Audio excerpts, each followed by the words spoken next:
What is going on, guys? I hope y'all are having an awesome morning so far. That is a beautiful, beautiful sunny day down here in Texas. Just had kind of a cool story I wanted to share real quick. And I'm not trying to brag about myself. I'm not trying to get attention. I'm not doing anything like that. Just kind of got me thinking. I got in a car wreck last night.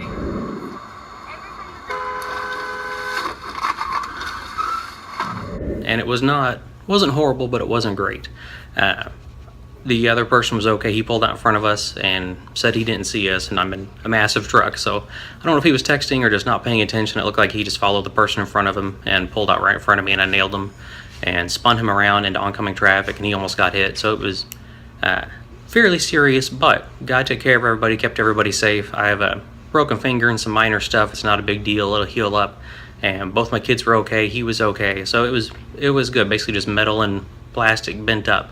And so it happens, it's part of life. There's accidents and there's things that happen, and life isn't necessarily about the junk that happens to us or things that we go to. It's how we choose to respond to it. And so it's kind of what I want to talk to you guys about. We were it was one lane each way on a bridge, and I had to back up so he could get out of the car's way, coming the other way, and he backed up, and we went into a parking lot, and I was trying to follow him, and he was being a little erratic, and I couldn't tell if he was going to try and take off. And I have a dash cam, and so that does definitely take out a lot of question on stuff. It's very, very nice to have that. But we pulled over, and he took a little bit to get out of his car, and he got out, and he had a look on his face like he was just super mad. And so I didn't know what he was going to do. It wasn't a good situation, but there was no reason for him to be upset since he's the one that caused the wreck. And so he kind of looked at me, and I couldn't tell what his plan was, and the first thing I said is, "Are you okay?" And he just kind of stood there and stared at me for a few seconds. And then his whole demeanor changed, and he was like, "Yeah, I think I'm okay." And I said, "Are you sure? Did your airbags go off? Do you need anything? Do you need an ambulance? Are you all right?" And as soon as he realized that I was coming from a place of care and concern for him instead of a place of confrontation and a place of anger and all the things that I could have, he immediately changed.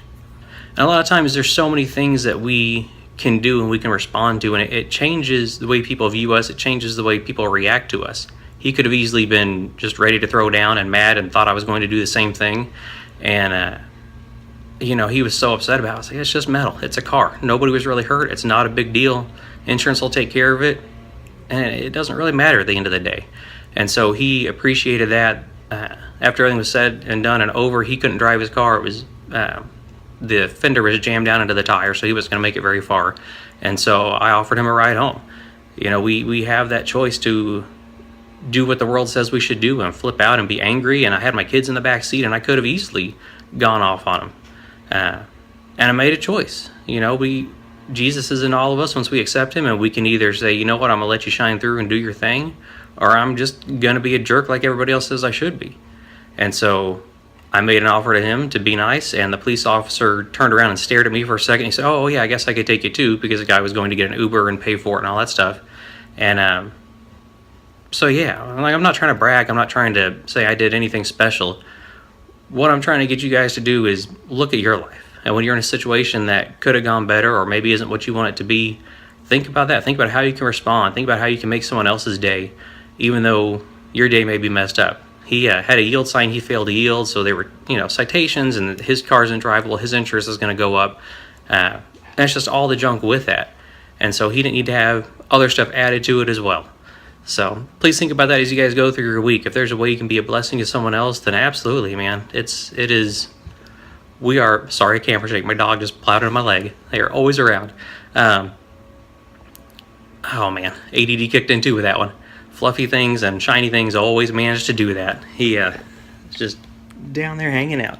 So anyway, yeah, if you have a chance to be a blessing, man, it's an awesome thing to be able to do that. So my prayer for you guys, as it is every week, is that you will be blessed just absolutely abundantly, and your cup will overflow so that you can spill it out on others and be a blessing to them.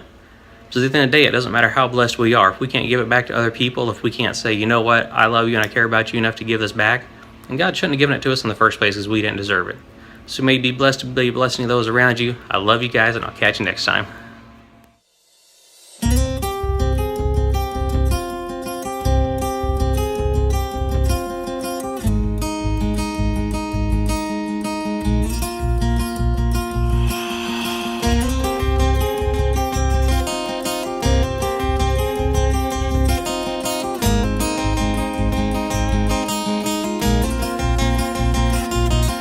What is going on, guys? I hope y'all having an awesome weekend so far. It is a pretty day in Texas so far, but it's about to start getting nasty.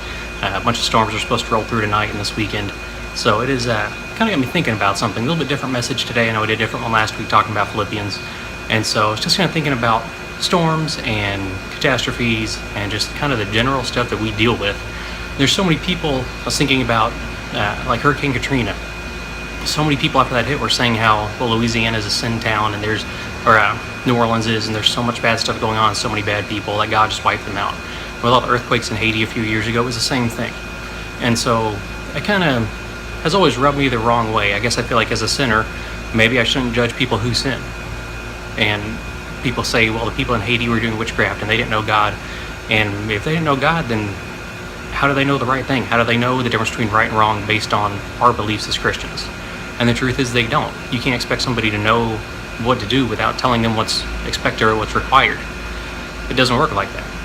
And so there's so many people that get so judgmental about that, and they think, God just wiped them out, God did this and God did that. And I struggle with that. If God's going to do anything, why wouldn't it be here in America? Why not for a group of people that are supposed to know Him and supposed to love Him, but choose to sin anyway? Scripture is very clear. We all sin daily and fall short of God's glory. And the only one that's ever walked a perfect life was Jesus. And we're called to be like Him, and we can't. And so it's very, very frustrating. People always have that view of Christians as being so judgmental and so closed-minded and so just everything that we're not supposed to be. It's God's job to judge. And so we can't sit here and say, well, these people deserve to get wiped off because they didn't know God. We know God, and we still screw it all up.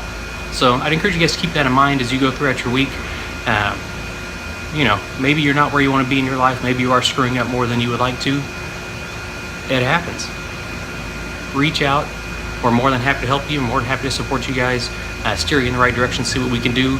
Get involved in a good Bible-based church. Stay in prayer. Love the Lord. Do anything you can. But quit judging. People say Christians don't have fun. Christians don't do this. Christians don't do that. Christians are judgmental and hateful. And man, so many of us are. And so I'm one of those people that's trying to break the mold. So I'm going to go out and enjoy the rest of this beautiful day before it starts to storm. Go for a ride and see how that goes. Hope you guys have an awesome week. May you be blessed to be a blessing to those around you. And like I said, if I can ever do anything for you, feel free to reach out. I love you guys. I'll catch you next time.